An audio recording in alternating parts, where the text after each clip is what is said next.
Hello dear friends, this is Dr. Deeptesh Patel. Welcome back to online video lecture series of Jet Propulsion and Aircraft Engineering. In this video session, we are going to see lecture 10 for the fundamental of gas dynamics. So these are the outlines of today's session. In this video session, we are going to cover one more numerical number 4. Here it says that an aircraft is flying at an altitude of 10,000 meter. The inlet Mach number is 0.82, a temperature is 223.15 Kelvin and pressure is 0.264 bar. The cross sectional area of the inlet diffuser before low pressure compressor stage is 0.45 meter square. Here gamma is equal to 1.4 and R is equal to 287 joule per kilogram Kelvin. So in short, these numericals, it says that the aircraft which is flying at an altitude of 10,000 meters, so that would be altitude from the ground level, and let's say Z is equal to 10,000 meter. Mach number, temperature and pressure at inlet condition is given. So here at inlet condition Mach number is 0.82, means M1 is equal to 0.82. Similarly, temperature at inlet conditions means T1 223.15 Kelvin and the pressure which is P1 0.64 bar. Furthermore, the area of the cross section area of the inlet of the diffuser is also given, and that should be before the section 2, means before the low pressure compressor stage. So here the inlet area of the diffuser section which is 0.45 meter square, means A1 is equal to 0.45 meter square, gamma 1.4 and characteristic gas constant R 287 joule per kilogram Kelvin. Okay, on the basis of that we need to calculate, first thing is the mass of air entering the compressor per second, means M. We have to calculate the mass of air. So the amount of air which is entering into the compressor for the compression process in kilogram per second, that we need to calculate. Second thing, speed of the aircraft, means C1. So here C1 that we need to calculate. Third thing is that stagnation pressure at diffuser entry. So in this section we are going to find the stagnation pressure PO at the inlet conditions of the diffuser and stagnation temperature at similar at diffuser entry section or stage, and that would be TO. So these are the 4 different things that we need to calculate. Alright, so let's start the numerical, but first of all let's go through again with the given data. First thing is that Z1, altitude 10,000 meter, Mach number at inlet conditions M1 0.82, P1 pressure at inlet conditions and that is 0.264 bar, T1 temperature at inlet conditions 223.15 Kelvin, area at the inlet conditions 0.45 meter square. So A1 is equal to 0.45 meter square. Similarly, gamma 1.4 and R 287 joule per kilogram Kelvin. So these are the given data, and on the basis of that we need to find mass flow rate of air. So that would be M. Then velocity of aircraft C1, stagnation pressure at diffuser entry, so PO, and stagnation temperature at diffuser entry, so that is TO. So these are the 4 different things that we need to calculate in this numerical. Okay, so let's start the session.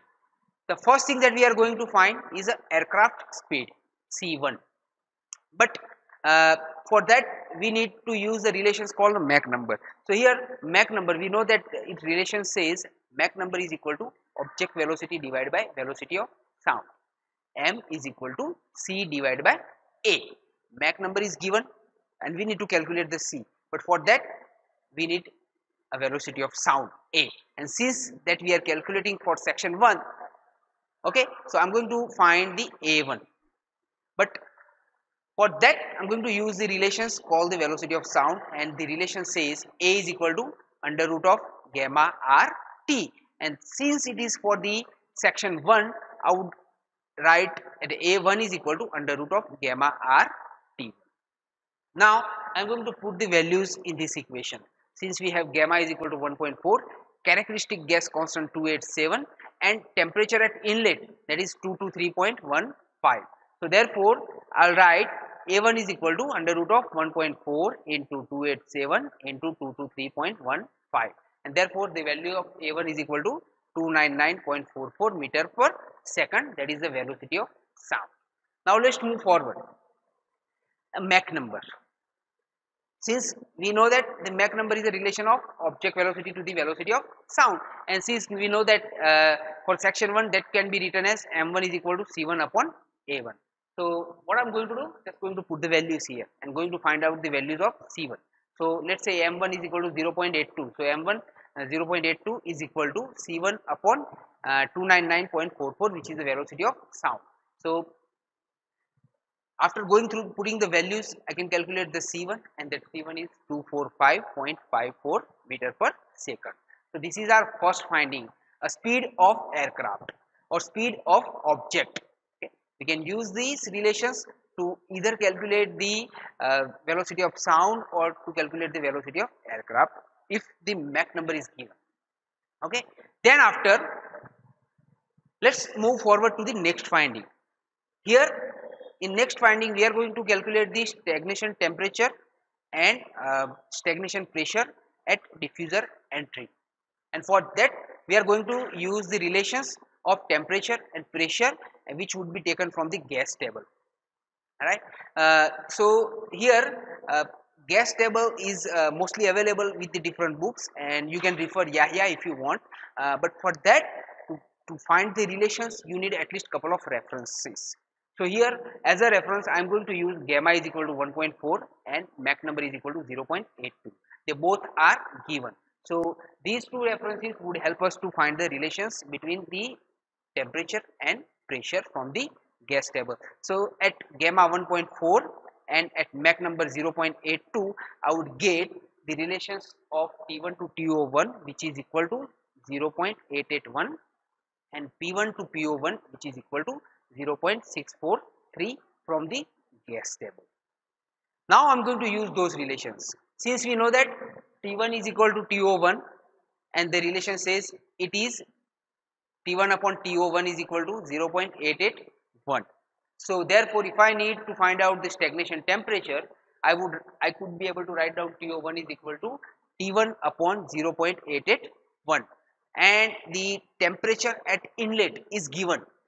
So on the basis of that I can find out the TO1. So let's put the values of T1, and that is 223.15 divided by 0.881, and therefore the stagnation temperature at section 1 is equal to 253.29 Kelvin. Now since we have assumed that this is for the isentropic flow, I should be able to write down the stagnation temperature remain constant throughout the different section, and on the basis of that I should be able to write down that TO is equal to TO1 is equal to TO2, and that would be 256.29 Kelvin. So therefore the second finding, stagnation temperature at diffuser entry, and that is 256.29 Kelvin. Now let's move forward with the pressure relations. So this is a pressure relation. It says P1 upon PO1 is equal to 0.643. That is also taken from the gas table with the reference value of gamma and Mach number. Okay. So here we need to find out the PO1 since P1 is given. So I'm going to modify this equation, and I should be able to write down PO1 is equal to P1 upon 0.643. P1 is given, which is 0.264. So therefore PO1 is equal to 0.264 divided by 0.643, and therefore PO1 is equal to 0.41 bar. So this is the stagnation pressure at section 1. Again we have considered isentropic flow. So therefore the stagnation pressure would remain constant throughout the section, and therefore I should be able to write down PO is equal to PO1 is equal to PO2, and that is 0.41 bar. So this is the stagnation pressure at diffuser entry. This is our third finding. Now let's move forward for the last one, which is the mass flow rate. Okay, now mass flow rate can be calculated by two different ways. We are going to discuss both of these way, but first of all we know that mass is equal to rho a c, which can also be written as rho 1 a1 c1, which is rho 2 a2 c2, because these are the constant values. So therefore I can get m is equal to rho 1 a1 c1. We are going to use rho 1 a1 c1 because we have these conditions available with us. Some of these conditions are given and some of them we have already calculated. So I'm going to take m is equal to rho 1 a1 c1. Now since we know that to get the mass flow rate we need density, area and velocity. Okay, here there is a two chances. You can use the gas table or you can use the conventional formula here. So since if we want to use the gas table, you can get the density from the gas table at two different reference value. For example, the gamma is given, the Mach number is given. So on the basis of that I can calculate the density. And if you don't want to use the density or gas table, you can use these relations. So we know that rho is equal to P upon RT. So therefore for the section 1, rho 1 is equal to P1 upon RT1. So I've just used this method, and I can modify this equation. I can rewrite this equation as m is equal to P1 upon RT1 into A1 into C1. Now let's put the values here. We have P1, A1, C1, R and T1 2. So I'm just going to put the values here in this equation. Let's say P1 is equal to 0.264 into 10 raised to 5 Newton per meter square. I'm going to convert the pressure from bar to the Newton per meter square to calculate the mass flow rate. So P1 is equal to 0.264 into 10 raised to 5. Characteristic gas constant R is equal to 2287. Temperature at inlet, that is given 223.15. A1, which is also given 0.45 meter square, and C1 we just have calculated in our second finding. So C1 is equal to 245.54. After going through the calculations, we will get mass flow rate m is equal to 45.54 kilogram per second. So this is the amount of mass of air which is entering into the compressor. This is our last finding. So this is all in this video session. If you have any doubt, you can write down in the comment box. Thank you very much.